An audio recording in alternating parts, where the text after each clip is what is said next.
वज़ीर आला रेवंत रेड्डी ने हुकाम को हुक्म दिया है कि वो सुप्रीम कोर्ट के फैसले के मुताबिक SC ज़ातों की दर्जाबंदी पर अमलावरी के लिए फौरी तौर पर एक रुकनी अदालती कमीशन का तखर्रुर करें और ये देखें कि कमीशन की रिपोर्ट 60 दिनों के अंदर पेश की जाए। वज़ीर आला ने वाज़ेह किया कि सिंगल मेंबर जुडिशियल कमीशन की रिपोर्ट पेश करने के बाद इसके मुताबिक रियासत में नए नोटिफिकेशन जारी किए जाएंगे। वज़ीर आला रेवंत रेड्डी ने चारशंबे को रियासती सेक्रेटेरिएट में SC दर्जाबंदी और BC तबक़ात की समाजी व इक़्तिसादी सर्वे के निफाज पर जायज़ा लिया। इस मौके पर वज़रा उत्तम कुमार रेड्डी और दामोदर राज नरसिम्हा, जो कि SC दर्जाबंदी से मुतालिक काबीनी ज़ेली कमेटी के रुकन हैं, ने SC दर्जाबंदी के बारे में उन्हें मौसूल होने वाली शिकायत पर तबादले ख्याल किया।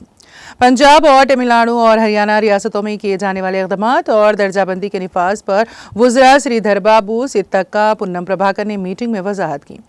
किसी भी कानूनी मुश्किलात से बचने के लिए हाई कोर्ट के साबिक़ जज की क़यादत में कमीशन बनाने का फैसला किया गया।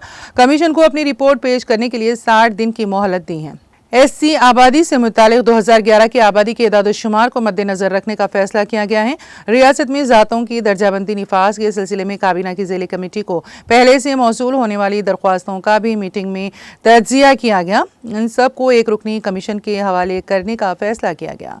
वज़ीर आला रेवंत रेड्डी ने हुक्म दिया कि एक रुकनी अदालती कमीशन फौरी क़ायम किया जाए और जो हर 10 अजला का एक दिन दौरा करे ताकि फील्ड सतह से अपीलें और शिकायत हासिल की जा सकें।